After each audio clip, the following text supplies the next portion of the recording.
Hello, வணக்கம். வாழ்க்கை வழிகாட்டி பாட்காஸ்ட்டுக்கு உங்களை எல்லாவரையும் நான் வெல்கம் செய்கிறேன்.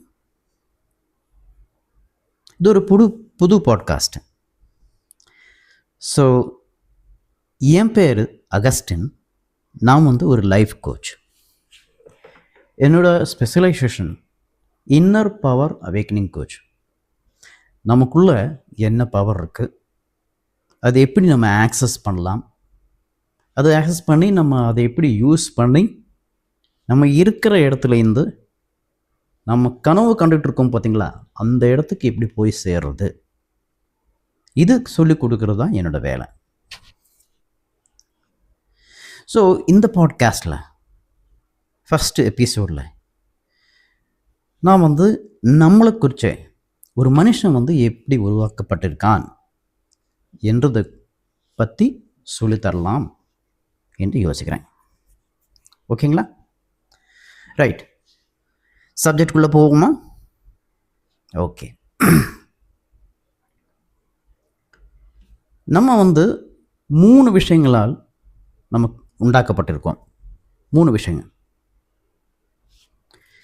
அதில் நம்பர் 1 பாடி, உடம்பு. இந்த உடம்பை பற்றி நான் ரொம்ப ஒன்றுமா சொல்ல வேண்டிய அவசியம் இல்லை. எல்லாரும் உடம்பு அப்படின்னு தான் சொல்லுவாங்க. உடம்பை பற்றி சயின்ஸ் ரொம்ப டீப்பாக ஸ்டடி பண்ணியிருக்காங்க. ஏன்னா உடம்பு ஒரு ஃபிசிக்கல் ஆப்ஜெக்ட்டு. ஃபிசிக்கல் ஆப்ஜெக்டை சயின்ஸை பொறுத்த வரைக்கும் ஒரு ஃபிசிக்கல் ஆப்ஜெக்டை ஸ்டடி பண்ண முடியும், எக்ஸ்பெரிமெண்ட்லாம் பண்ண முடியும், ஆராய்ச்சி பண்ணி படிக்க முடியும். அதனால் சயின்ஸ் பாடியை நல்லா டீப்பாக ஸ்டடி பண்ணியிருக்காங்க. இதை பற்றி நான் எதுவுமே சொல்ல வேண்டிய அவசியமே இல்லை. இப்போது நமக்குள்ளே 2வது ஒரு பகுதி இருக்குது. இப்போ ஒரு இன்ட்ரெஸ்டிங்கான விஷயம் என்னென்னா, இந்த 2வது பகுதி இதுதான் அப்படின்னு என்னால் சொல்ல முடியாது. ஏன்னா அதுக்கு பல பேர் இருக்கிறாங்க, பல பேரால் அது அழைக்கப்படுது. ஸோ அது அந்த 2வது பார்ட்டை பற்றி கொஞ்சம் தெளிவாக நம்ம பார்க்கலாம். இந்த 2வது பாட்டுக்கு பல பேர் இருக்குது. சிலர் இதை மைண்ட் அப்படின்னு சொல்லுவாங்க, மனசு. சிலர் இதை ஆத்மான்னு சொல்லுவாங்க. சிலர் இதை கான்ஷியஸ் மைண்டுன்னு சொல்லுவாங்க. ஸோ நம்ம இதுக்கு நம்ம இதை கான்ஷியஸ் மைண்ட் பேர் கொடுக்கலாம் நம்ம. ஸோ இனிமேல் நம்ம அதை கான்ஷியஸ் மைண்டுன்னு சொல்லியே சொல்ல போகிறோம். ஓகே, இப்போ கான்ஷியஸ் மைண்ட்னா என்ன? கான்ஷியஸ் மைண்டு தான் நம்ம யோசிக்க வைக்குது.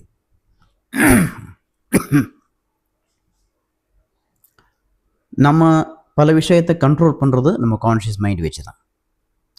சரி, இந்த கான்ஷியஸ் மைண்டை குறித்து நம்ம 2வது எபிசோடில் நம்ம டீட்டெயிலாக பார்க்க போகிறோம். ஓகேங்களா? ரைட்.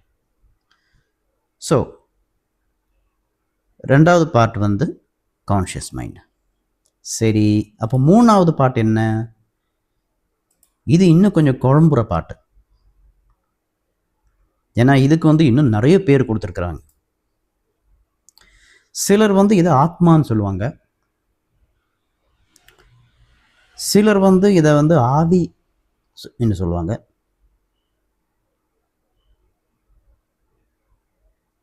சிலர் இதை இன்னர் செல்ஃப், இன்னர் கான்ஷியஸ்னஸ் அப்படின்னு சொல்லுவாங்க. சிலர் அன்கான்ஷியஸ் மைண்ட் அப்படின்னு சொல்லுவாங்க. சிலர் சப்கான்ஷியஸ் மைண்ட்னு சொல்லுவாங்க. ஸோ ஏன் இவ்வளவு பேர் மாறுபடுது?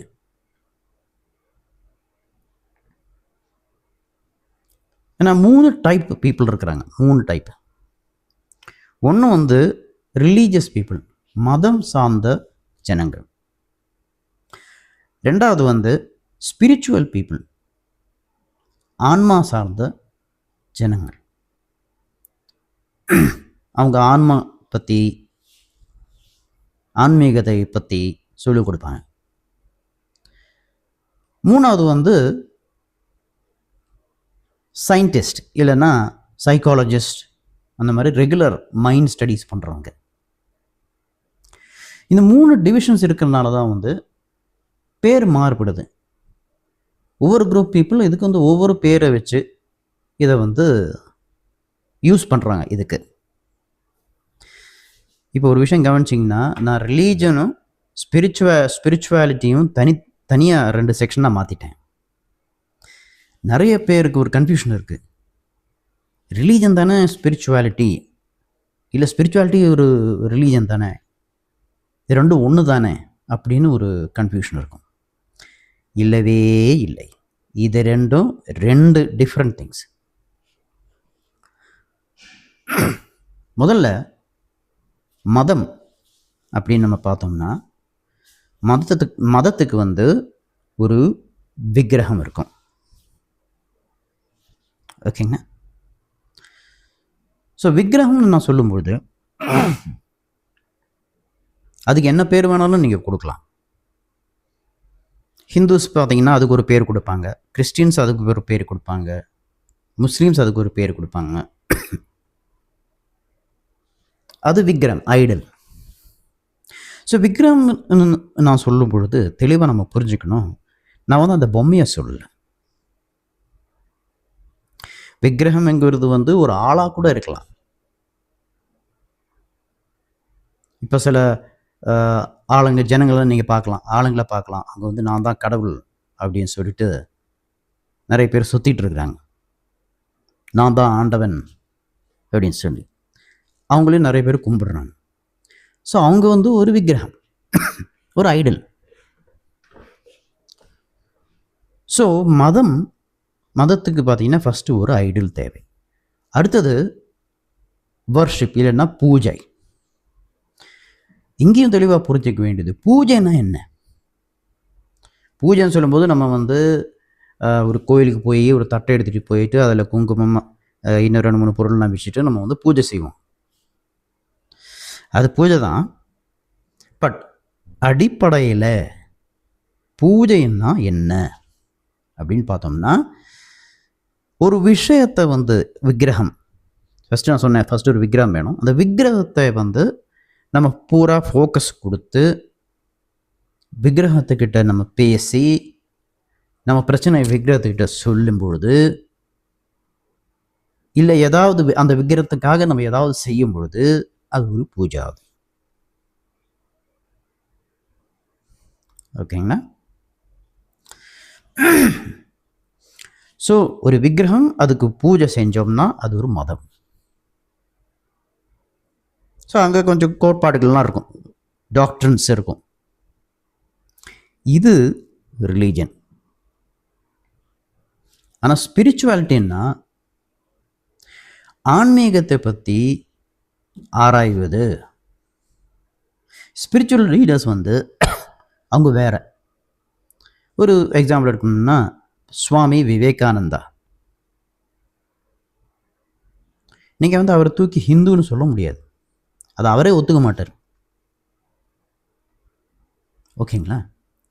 ஸோ அவர் ஒரு ஸ்பிரிச்சுவல் பர்சன். இது ஒரு எக்ஸாம்பிள் தான். இன்னும் சொல்ல போனோம்னா, இன்னொரு எக்ஸாம்பிள் நான் கொடுக்கணும்னா, ஜீசஸை எடுத்தோம்னா அவர் வந்து ஒரு, நம்ம சொல்கிறோம் அவர் கடவுள் அப்படின்னு சொல்கிறோம், ஆனால் அவர்கிட்ட கேட்டால் அவரே சொல்ல மாட்டார். நான் ஒரு ரிலீஜியஸான ஆள் இல்லைன்னு தான் சொல்லுவார் அவர். ஜீசஸ் கிட்ட போயிட்டு நீங்கள் கிறிஸ்டினான்னு கேட்டிங்கன்னா இல்லைன்னு சொல்லுவார். தெளிவாக புரிஞ்சுக்கணும். ஸோ ஸ்பிரிச்சுவல் பீப்புள் வந்து அவங்களுக்கும் மதத்துக்கும் சம்மந்தம் இருக்காது. அவங்க ஸ்பிரிட், ஆன்மீகத்தை பற்றி அவங்களுக்கு தேடுதல் இருக்கும், அதில் ஆராய்ச்சி பண்ணியிருப்பாங்க, அதை மற்றவங்களுக்கு சொல்லி கொடுத்துட்ருப்பாங்க. இதுதான் ஸ்பிரிச்சுவாலிட்டிங்கிறது. தென் அஃப்கோர்ஸ் நம்ம 3வது பார்த்தது வந்து ஜென்ரல் ஸ்டடி, சைக்காலஜிஸ்ட்டு, ஹீலர்ஸ், அவங்கெல்லாம். ஸோ இந்த 3 டிஃப்ரெண்ட் பீப்புள் அவங்க வந்து இந்த 3வது பார்ட்டுக்கு வந்து அவங்க புரிதலுக்கு ஏற்ற வண்ணம் அவங்க வந்து டிஃப்ரெண்ட் நேம்ஸ் கொடுப்பாங்க. ஸோ நம்ம வந்து நமக்கு ஒரு பேர் வேணும் இல்லையா? நம்ம வந்து இதில் எந்த கேட்டகிரியில் வரணும் பார்த்தீங்கன்னா, நம்ம ரிலீஜியஸ் கிடையாது, நான் ரிலீஜியஸ் கிடையாது, ஸ்பிரிச்சுவல். ஓகே. ஸோ நம்ம வந்து சப்கான்ஷியஸ் மைண்ட் அந்த வாக்கை வந்து யூஸ் பண்ணலாம். ஒரு பொதுவான வார்த்தாச்சு, எல்லாருக்கும் யூஸ் ஆகும். ஓகேங்களா? ஸோ 3வது பார்ட் வந்து சப்கான்ஷியஸ் மைண்ட். ஸோ இப்போ நம்ம வந்து 3 பார்ட்டை வந்து டிஃபைன் பண்ணியாச்சு. பாடி, உடம்பு, கான்ஷியஸ் மைண்ட், சப்கான்ஷியஸ் மைண்ட்.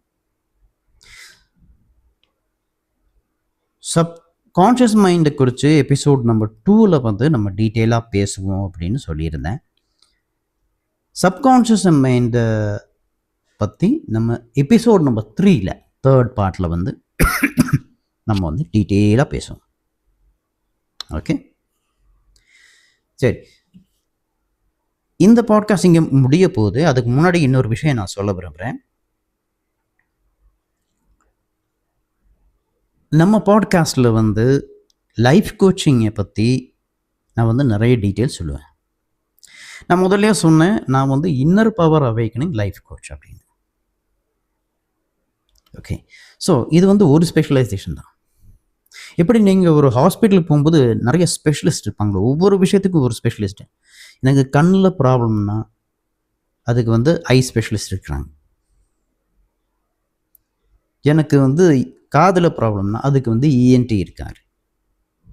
போனில் ப்ராப்ளம்னா ஆர்த்தோ ஸ்பெஷலிஸ்ட் இருக்காங்க.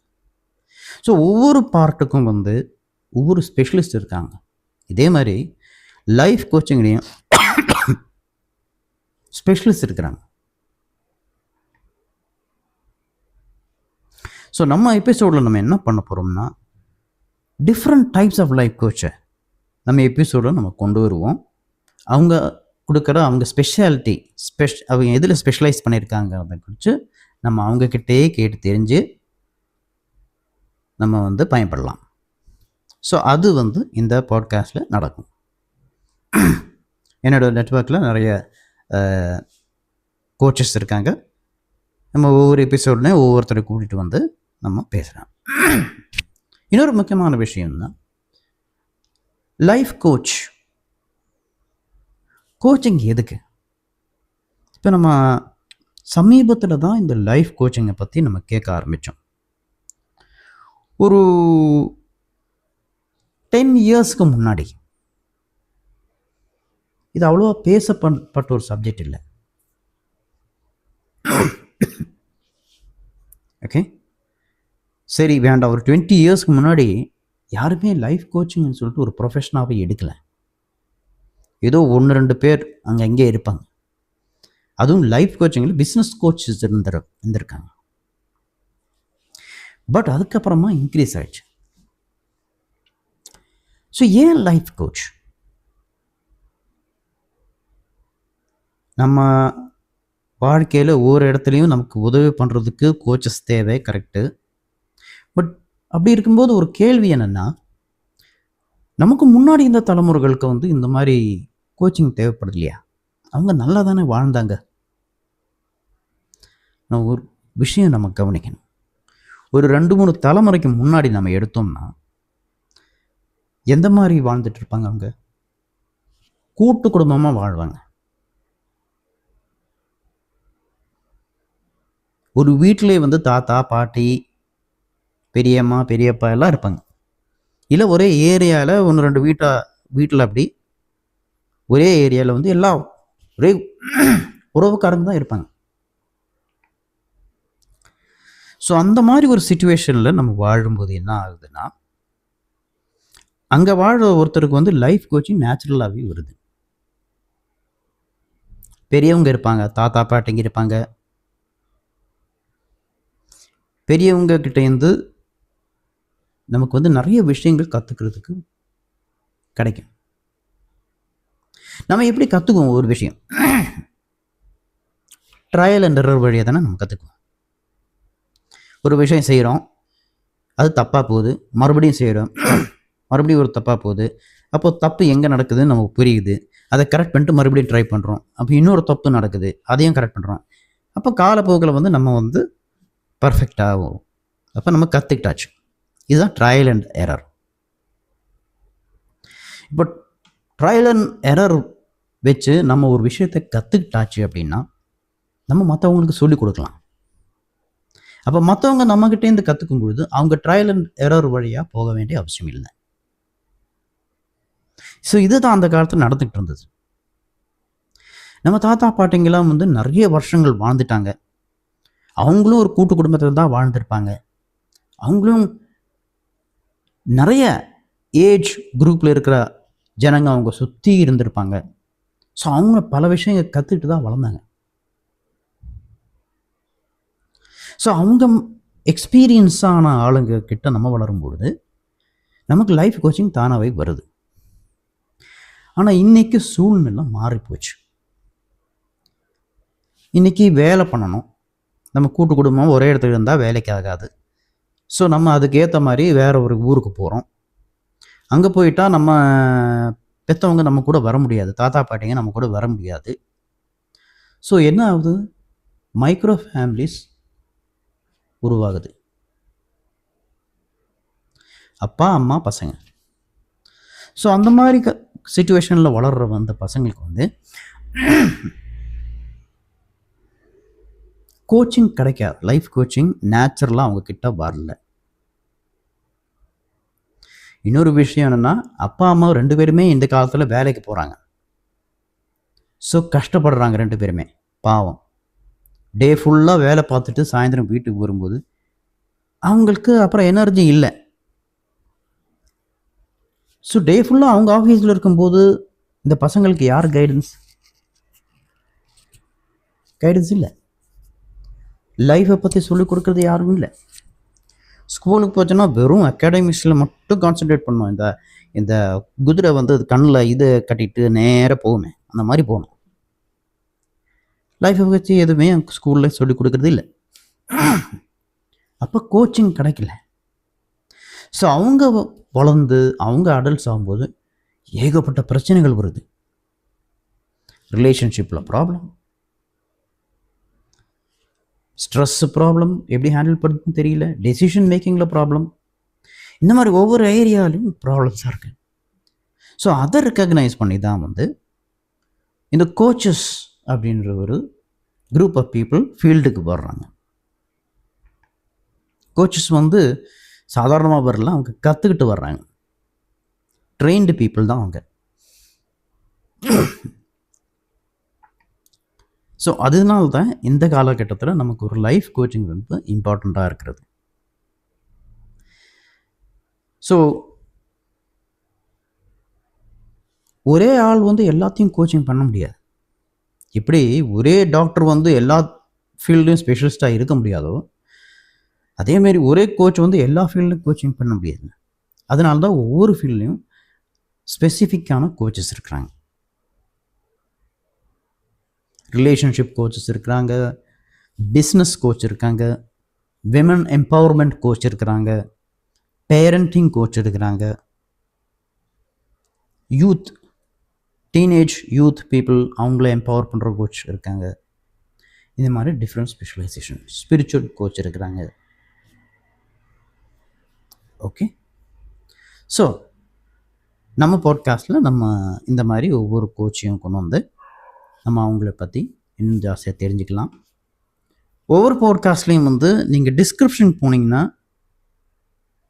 என்னோடய டீட்டெயில்ஸ் இருக்கும். அதே மாதிரி அன்னைக்கு நமக்கு கெஸ்ட்டாக யார் வர போடுறாங்களோ அவங்களோட டீட்டெயில்ஸும் அங்கே இருக்கும். ஸோ முழுசாக அந்த லிங்கை கிளிக் பண்ணிங்கன்னா அவங்கள பற்றி முழுசாக நம்ம தெரிஞ்சுக்கலாம். உங்களுக்கு அவங்களோட உதவி வேணும்னா கூட நீங்கள் டைரெக்டாக காண்டாக்ட் பண்ணி அவங்க ஹெல்ப்பை நீங்கள் எடுத்துக்கலாம். ஸோ இதுதான் நம்ம பாட்காஸ்ட்டை பொறுத்த வரைக்கும் நான் பிளான் பண்ணி வச்சுருது. ஸோ இந்த ஃபஸ்ட் எபிசோட் நான் இங்கே முடிச்சுக்கிறேன். அடுத்த எபிசோடில் நம்ம வந்து மீண்டும் சந்திப்போம். இப்போ நான் சொன்ன மாதிரி கான்ஷியஸ் மைண்டை குறித்து நம்ம டீட்டெயிலாக பார்க்கலாம். தேங்க்யூ. வணக்கம்.